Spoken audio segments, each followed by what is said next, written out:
श्री कृष्णाय वासुदेवाय हरे परमात्मने प्रणतः क्लेशनाशाय गोविंदाय नमो नमः। गीता अध्याय 5, पांचवी तिथि और फाल्गुन मास की पांचवी तिथि को गीता का अध्याय 5 का चर्चा। भगवान कहते हैं कि सांख्य योग, संन्यास योग, कर्म योग। कर्म भी एक योग है और संन्यास भी एक योग है। भगवान से जुड़ने का तरीका कर्म योग भी है और भगवान से जुड़ने का तरीका संन्यास योग भी। और रामायण कहती है कि सगुण ही अगुण ही नहीं कछु भेदा, उभय हरहि भव संभव खेदा। कर्म संन्यास और कर्म योग दोनों कल्याण करने वाले। उभय अगुण ही सगुण ही नहीं कछु भेदा, उभय हरहि भव संभव खेदा।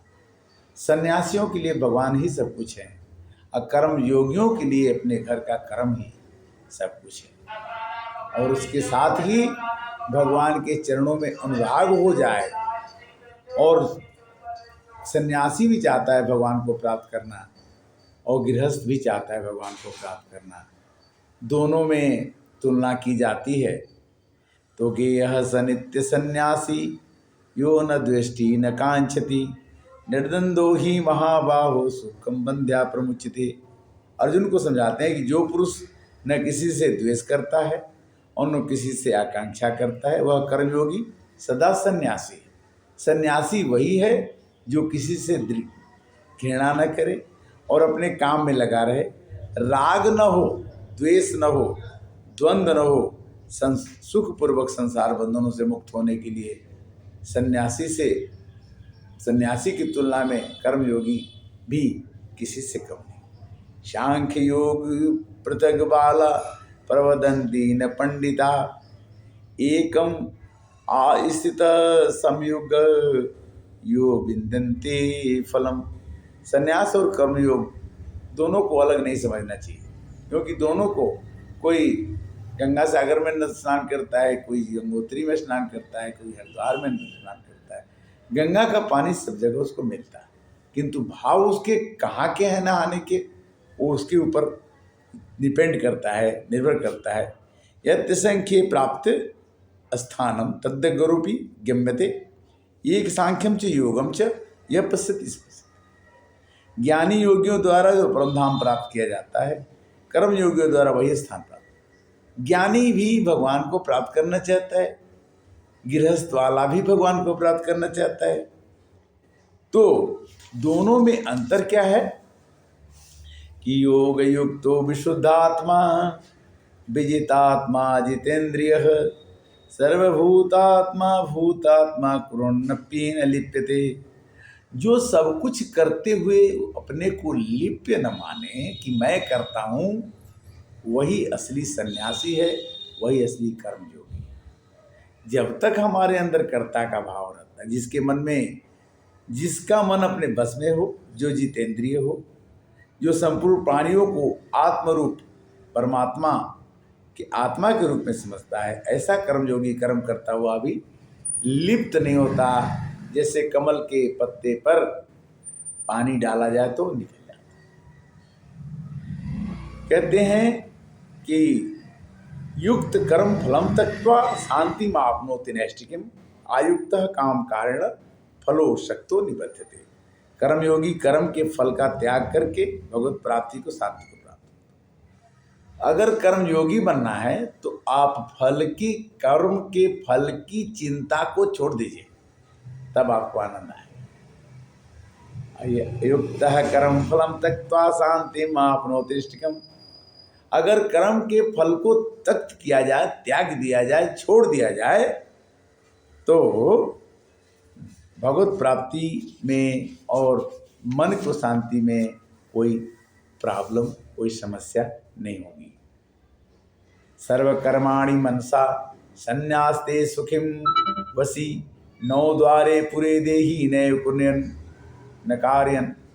अंतःकरण में हमारे 9 द्वार हैं पूरे शरीर में, जिसके बस में सांख्योग का आचरण करने वाला पुरुष न करता हुआ अन्न करवाता हुआ 9 द्वारा शरीर घर में कर्म को मन से त्याग कर आनंद पूर्वक सच्चिदानंद परमात्मा में निवास करता है। जो सन्यासी होता है वो क्या करता है, ज़्यादा से ज़्यादा समय भगवान के भजने में लगाता है, ज़्यादा से ज़्यादा समय। वो सन्यासी, उसका न कोई घर है, न कोई द्वार है, न कोई रिलेशन है। और कर्मयोगी है, उसके रिलेशन भी हैं, उसके संबंधी भी हैं, उनके काम भी हैं, वो भगवान में ध्यान तो लगाता है, किंतु न कृतत्वम न कर्माणि लोकस्य चलते प्रभो न कर्म फलम संयोगम स्वभावस्तु प्रवर्तते। सन्यासी को कर्ता का भाव मिटाने के लिए कोई समस्या नहीं होती है, जबकि गृहस्थ वाला आदमी थोड़ा भी काम करता है तो उसे लगता है कि मेरे को इसका काम का फल जरूर मिलना चाहिए, जिसके कारण से वो बंधन में फंस जाता है। अगर काम का फल मिल गया तो सुख का अनुभव करता है, अगर किसी के कर्म का फल वो नहीं मिला तो दुख का अनुभव करता है। सुख दुख का प्राप्त होने का मुख्य कारण कर्म के फल के परिणाम ही हैं। कर्मों के फल के परिणाम से ही मनुष्य सुखी और दुखी होता है। न दत्ते कश्चित् पापम नैचैर्य सुकृतम विभो ज्ञानेन आवृतम ज्ञानम तेन मुह्यन्ति जन्तवः।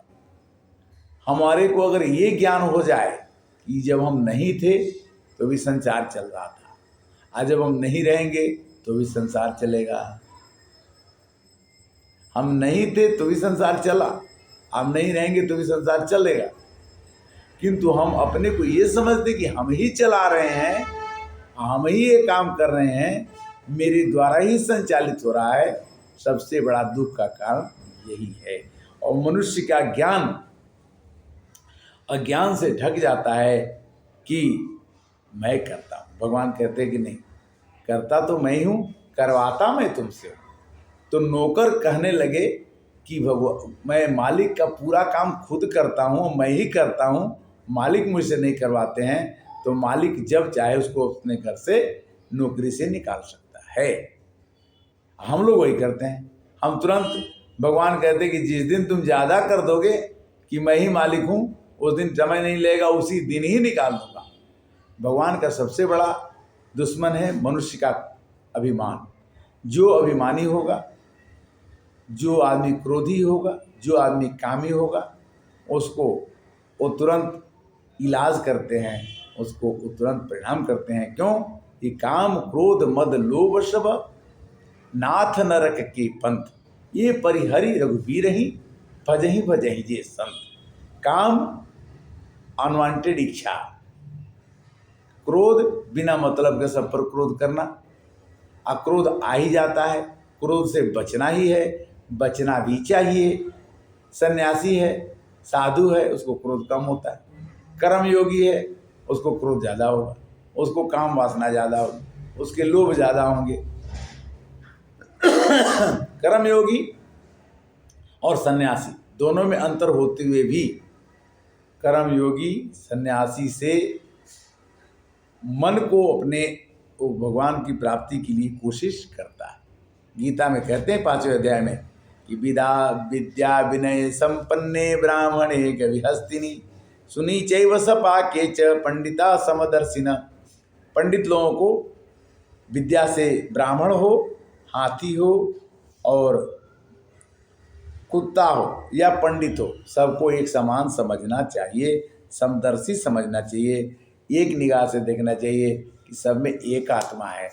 इतना बड़ा दिमाग अगर हो जाए कि हाथी को, चंडाल को,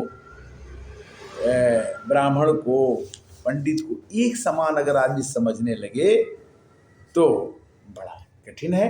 बट फिर भी गीता कहती है सक्रोहितेव यशोणुम प्रक्षा शरीर विमोक्षणात् काम क्रोधम उद्भवम वेगम सयुक्तो स सुखी नर। माँ गीता के आशीर्वाद कहता है कि नहीं, वही लोग सुखी हैं, वही मनुष्य पृथ्वी पर सुखी है, जो शरीर को त्यागने के पहले अपने काम को, अपने क्रोध की वेग को नियंत्रित कर ले, कंट्रोल कर ले, अपने बस में कर ले, उसको हम सुखी मानते हैं। गीता कहती है, गीता का सर्टिफिकेट है, प्रमाण पत्र देती है गीता उसको, कि जो आदमी मरने के पहले अपने क्रोध पर विजय प्राप्त कर ले, अपने काम पर विजय प्राप्त कर ले, तो काम क्रोध के वेग को अगर वो सहन कर जाए, बर्दाश्त कर जाए, वही मनुष्य सुखी हो सकता है। लभन्ते ब्रह्म निर्वाणम अमृष्य क्षीण कल्मषा छिन्न दत्ता यदात्मन सर्वभूते ही तीरता।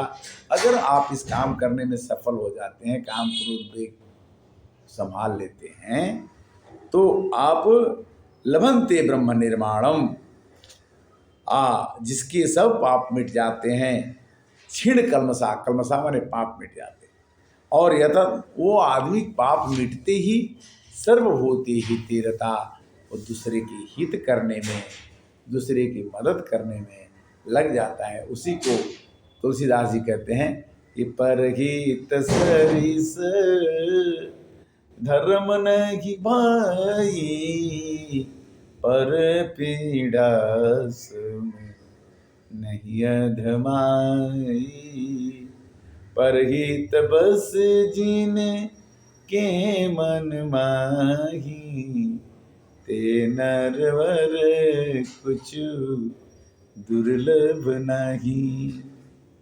परहित बस जिन के मन माही, ते नरवर कुछ दुर्लभ नहीं। और परहित लागित जे जो देही, संतत संत प्रशंसय तेहि।